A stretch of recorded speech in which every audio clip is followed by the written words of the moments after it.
வணக்கம். நம்ம இன்றைக்கி எங்கே வந்திருக்கிறோம்னா தஞ்சாவூர் மாவட்டத்தில் திருவிடைமருதூர் வட்டத்தில் இருக்கிற திருபுவனம் அப்படிங்கிற ஊருக்கு வந்திருக்கிறோம். திருபுவனம் வழக்கமாக பட்டுச்சேலைகளுக்கு தான் ரொம்ப புகழ்பெற்ற ஊராக அறியப்படுது. ஆனால் இந்த ஊரோட பெயரே திருபுவனம் கிடையாது, திரிபுவனம். திரிபுவனம் அப்படின்னா 3 லோகங்கள் அப்படிங்கிற மாதிரி அர்த்தத்தில் இந்த ஊர் வந்து 3ஆம் குலோத்துங்கர் காலத்தில் உருவாக்கப்பட்டது. 1178 1218 வரைக்கும் சோழ பேரரசோட இறுதி காலத்தில் அரசாண்ட வலிமையான மன்னர் 3ஆம் குலோத்துங்கர் தான். அவர் கட்டின குலோத்துங்க சோழீஸ்வரத்தில் தான் நம்ம நின்றுட்டுருக்கோம். சுவாமி வந்து மூலவர், வடமொழியில் கம்பகரேஸ்வரர். கம்பகரேஸ்வரர்னா நடுக்கம் தீர்த்த நாதர். நமக்கு ஏதாவது எதை பற்றியாவது ஒரு மனக்கவலை இருக்கலாம், அதற்கு பின்பாக ஒரு மனக்கிலேசம் அப்படின்னு சொல்லுவாங்க, எதை பற்றியாவது சின்ன நடக்குமோ நடக்காதோ அப்படிங்கிற பயம் இருக்கலாம், வேறு ஏதாவது வாழ்வு குறித்த பயம் இருக்கலாம். அதற்கு இவரை வந்து வழிபடும் போது அந்த நடுக்கம்லாம் அகன்றுடும். மனநடுக்கம், உடலில் சில பேருக்கு சின்னதாக உதறல் இருக்கும், அது புத்தியில் இருக்கிற சில தடுமாற்றத்தினால அது எல்லாமே அகன்று விடும். அப்படிங்கிறது தான் நடுக்கம் தீர்த்தநாதர். அப்படிங்கிறதுனால தான் இதை சொல்கிறாங்க.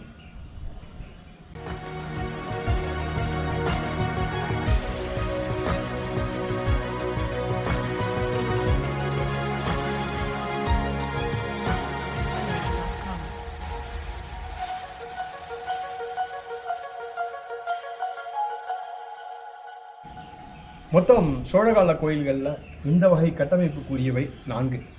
தஞ்சாவூர் ராஜராஜேஸ்வரம், கங்கை கொண்ட சோழபுரம், தாராசுரம் ராஜராஜேஸ்வரம், திரிபுவனம் குலோத்துங்க சோழீஸ்வரம்.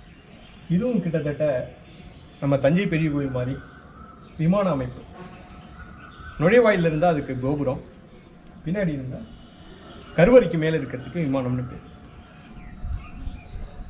கிட்டத்தட்ட எப்படியும் வந்துட்டு அது 216 அடி, இது ஒரு 180 அடி அளவுக்கு இருக்கலாம். பார்த்தீங்கன்னா கீழே முழுக்க சதுரமா, இது நாகர விமானம் தான்.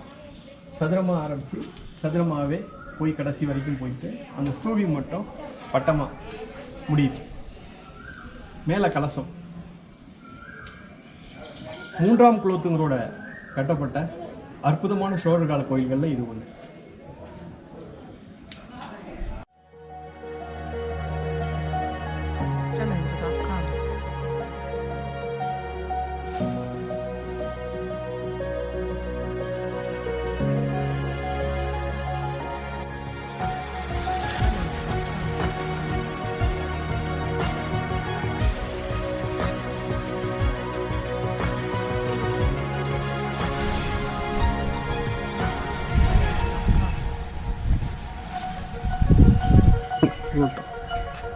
நமது சங்க இலக்கியங்களில் ஒரு பெண்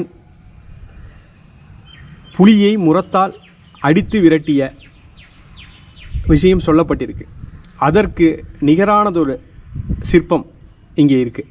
பார்த்தீங்கன்னா ஒரு புலி பெண்ணுடைய இடது கரத்தை கவ்வி பிடிச்சி தாக்குது. அந்த பெண்மணி வலது கரத்தில் வாளேந்தி அந்த புலியை தாக்க முயற்சிக்கிற கை. ஒரு மார்பகம் இருக்குது, இன்னொரு மார்பகம் சிதைக்கப்பட்டுடுச்சு. பெண்மணியோட இடது காலில் புலியோட கால் இருக்கிறது, கையை கவ்வி பிடிச்சிருக்கிறதெல்லாம் நீங்கள் பார்க்கலாம். துணைக்கு வந்திருக்கும் ஆடவர் அவருடைய கணவராக இருக்கலாம்.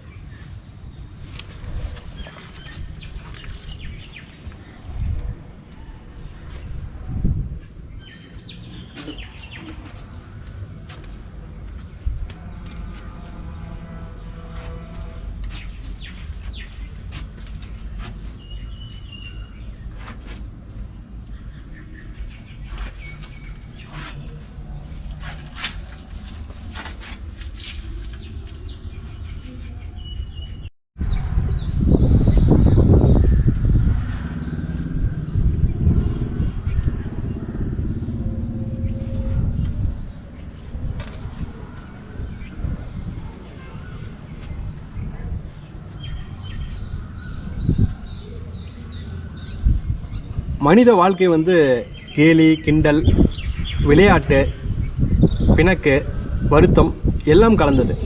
அதில் அந்த விதமான ஒரு காட்சி இது. இது பார்த்திங்கன்னா ஒரு பெண்ணுடைய சிற்பம். இது ஒரு ஆடவனுடைய சிற்பம். ஆடவனுடைய தாடியை வந்து பெண் பிடித்து இழுத்தலும், ஆடவனுடைய கரங்கள் பெண்ணின் தலைமுடியை பிடிக்கிறதையும் காட்சிப்படுத்தியிருக்கு. இங்கேயும் இவங்க மார்பகம்லாம் செதஞ்சு போச்சு, முகம்லாம் செதஞ்சு போச்சு. சமூகத்தில் என்ன மாதிரியான காட்சி அமைப்புகள் இருந்தது, என்ன மாதிரியான நிகழ்வுகள் இருந்ததுக்கு அப்படிங்கிறதுக்கான சான்றாக இது மாதிரியான சிற்பங்கள் இருக்குது. அதே மாதிரி இந்த பக்கத்தில் நம்ம ஏற்கனவே பார்த்த மாதிரி பார்த்திங்கன்னா கீழ்ப்புறம் இந்த 2 பக்கமும் இதுவும் அதே போன்ற 4 விதமான வடிவமைப்பை கொண்ட சிற்பம். பார்த்திங்கன்னா இதில் இப்போ உங்கள் காட்சிக்கு தெரிகிறது ஒரு பெண்மணி 2 கால்களையும் அகல விரித்து 2 கைகளையும் நடுவில் ஊன்றிய மாதிரி இருக்கிற சிற்ப வடிவமைப்பு.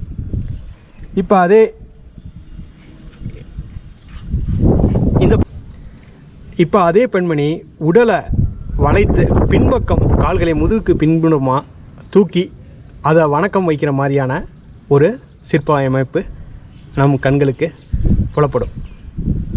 அதே இப்போ இந்த கால்களை மறைச்சிட்டா அதே பெண்மணி நடுவில் கைகளை ஊன்றி உடம்பை வலதுபுறமாக வளைத்த மாதிரி ஒரு காட்சி புலப்படும்.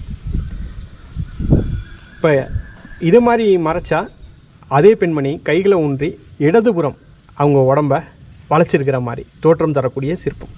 ஒரே சிற்பம் வெவ்வேறு விதமான காட்சிகளில் 4 விதமான உடல் அமைப்பை காட்சிப்படுது. ஒரே தலை தான், ஒரு முகம்தான். பார்த்தீங்கன்னா இந்த பக்கம் இது வந்து சோழ காலத்தில் நடந்த இதை மாதிரியான ஒரு இன்றைக்கி நம்ம ஒரு சாகச முயற்சி, சாகச காட்சியாக இருக்குது இல்லையா, சர்க்கஸ்லாம் பார்க்குறோம். அதே மாதிரியான நிகழ்வாக இருக்கலாம். இந்த பக்கம் ஒருத்தர் தாளம் இசைக்கிறார், இந்த பக்கம் ஒருத்தர் மத்தளம் வாசிக்கிறார்.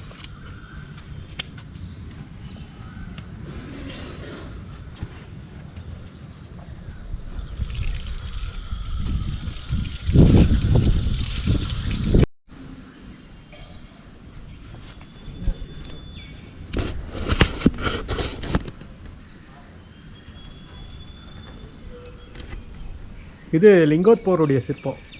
கருவறைக்கு நேர் பின்பக்கம் இருக்கு. பார்த்தீங்கன்னா கீழே மகாவிஷ்ணு வந்து வராக அவதாரம் எடுத்து பூமியை தோன்றதும், மேலே லிங்கோத்பவரோட தலை மேலே பிரம்மன் அன்னப்பச்சி உருவம் எடுத்து வானத்தை நோக்கி பறக்கிறதுமா, அடிமுடி காணா அண்ணல் அப்படிங்கிற மாதிரியான சிற்ப அமைப்பு. இடது பக்கம் பிரம்மன் கைகூப்பிய மாதிரி இருக்கிறாரு, வலது பக்கம் மகாவிஷ்ணு கைகூப்பிய நிலைமையில் இருக்கிறார்.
Jamendo.com.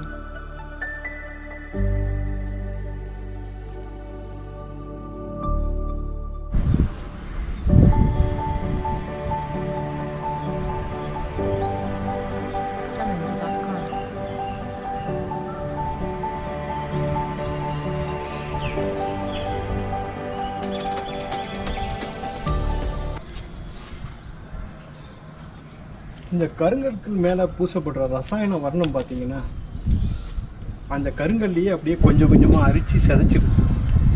எவ்வளவு நேர்த்தியான சிற்ப வேலைப்பாடுகள் கொண்ட தூண்கள் கருங்கல் மேலே பெயிண்ட் அடிக்கிறதுனால சுத்தமாக வீணாக போய் இங்கே பாருங்கள் பொடிஞ்சு போய் கொட்டுது. கருங்கல்லை முழுக்க அரிச்சிருச்சு. தெரிஞ்சோ தெரியாமலையோ கருங்கல் மேலே வர்ணம் அடிக்கிறதுனால சுத்தமாக அற்புதமான கொடிக்கருக்கள் சிற்பங்கள்லாம் அப்படியே பொறிஞ்சு கொட்டிட்டு இருக்கு.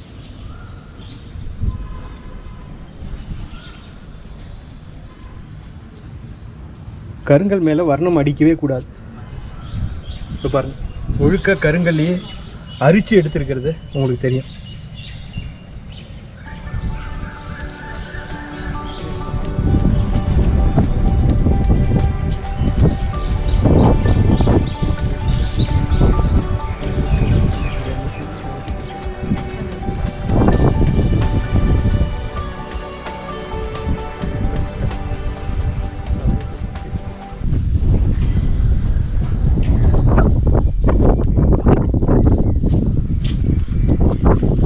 ஒரு மனமொத்த கணவன் மனைவி எப்படி இருக்கிறாங்க அப்படிங்கிறத காட்சிப்படுத்தியிருக்கிறாங்க.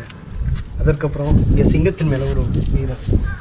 யானை வந்து எப்படி தாக்குதல் ஏற்படுது, ஒருத்தவங்களுக்கு தண்டனை கொடுக்கறதுக்கு யானையை வச்சு தண்டிக்கிறது எப்படி, யானை வந்து ஒரு மனிதனை எப்படி தாக்குது அப்படிங்கிறது இங்கே சிற்பமாக இருக்குது. இந்த கோவில்லையே மிக பெரும் ஆச்சரியமான சிற்பம்னா இதுதான் அப்படின்னு சொல்லுவோம். யானை குட்டிகள் 2க்கு பெண்மணி ஒருத்தி பாலூட்டுவது மாதிரியான ஒரு சிற்பம் வடிவமைக்கப்பட்டிருக்கு. இந்த சிற்பத்தை நம்ம வந்துட்டு எப்படி நம்ம நினைக்கலாம் அப்படின்னா, ஏதாவது ஒரு விபத்துலேயோ இல்லை அது வேறு ஏதாவது இயற்கையான காரணங்களாலேயோ ஒரு யானை மரணித்து போயிருக்கலாம். அதனுடைய குட்டிகள் வந்து தாயை இழந்து தவித்ததற்கு கருணை உள்ள கொண்டம் ஒரு பெண்மணி பாலூற்ற காட்சியாக இதை பார்த்துக்கலாம். மனிதர்கள் வந்து மற்ற உயிரினங்கள்கிட்ட எவ்வளவு பிரியமாகவும் அன்பாகவும் பண்டைய காலம் தொட்டு இருந்துக்கிட்டு இருக்கிறாங்க அப்படிங்கிற காட்சியாக இதை நம்ம பார்க்கலாம். இந்த கோயிலோட தனித்துவமான அற்புதமான சிற்பமாக நான் இதை தான் நினைக்கிறேன். வரப்பெல்லாம் இதை பார்க்க எனக்கு ஆச்சரியமாக இருக்கும். அதாவது மனித குழந்தைக்கு பாலூட்டுவது பெரிய விஷயம் இல்லை, யானை குட்டிகளுக்கு ஒரு பெண்மணி பாலூட்டுவது மாதிரியான ஒரு காட்சி வந்து வேறு எங்கேயுமே நான் கேள்விப்பட்ட வரையில் இது மாதிரியான ஒரு சிற்பம் வேறு எங்கேயும் இருக்கிற மாதிரி இல்லை.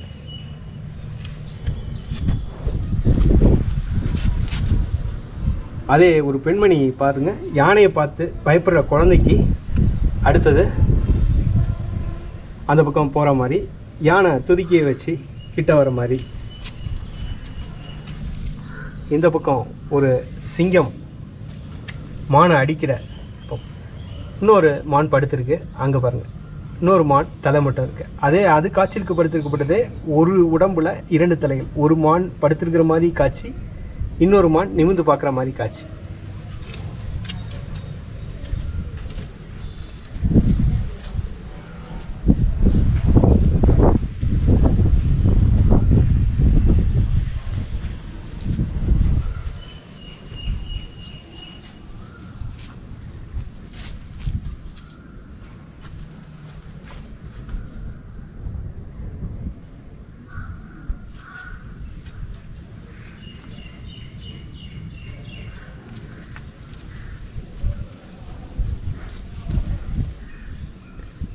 இது மனிதர்கள் கருவுற்று குழந்தை பேரப்ப வந்து இருக்கிறப்ப எவ்வளோ அனுசரணையாக கூட இருக்கிறவங்க நடந்துக்குவாங்க அப்படிங்கிறதுக்கான ஒரு அற்புதமான காட்சி அமைப்புள்ள சிற்பம் இது.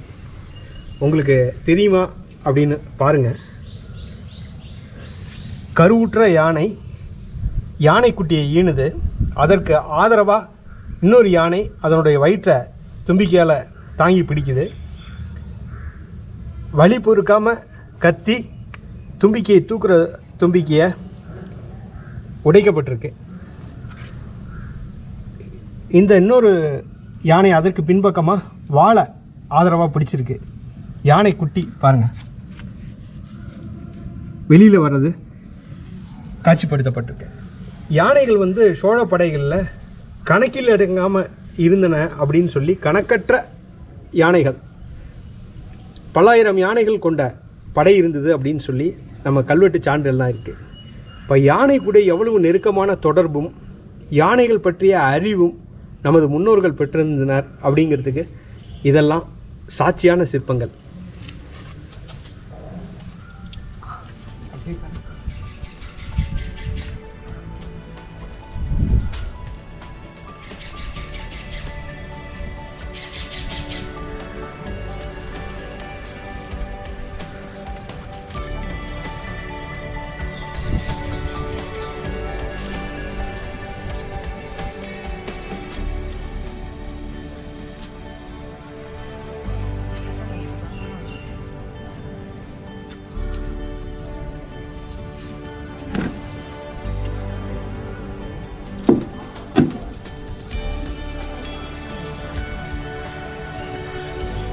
இசைக்கும் நாட்டியத்துக்கும் எவ்வளவு முக்கியத்துவம் கொடுத்துருக்குறாங்க நமது சோழ மன்னர்கள் அப்படிங்கிறது இந்த சிற்பங்கள்லேருந்து உங்களுக்கு தெரிய வரும்.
இன்னைக்கு திருபுவனம் குலோத்துங்க சோழீஸ்வரம் கோயிலுக்கு பார்த்துட்டோம். அதனுடைய சிறப்புகள், எந்த காலத்தில் கட்டப்பட்டது, குலோத்துங்க சோழருடைய சிற்பங்கள் என அற்புதமான விஷயங்கள்லாம் நம்ம பார்த்துருக்கோம். அடுத்து வேறொரு சுவாரஸ்யமான பதிவில் வரலாற்று தகவலோடு உங்களை சந்திக்கிறேன். பராந்தகன்.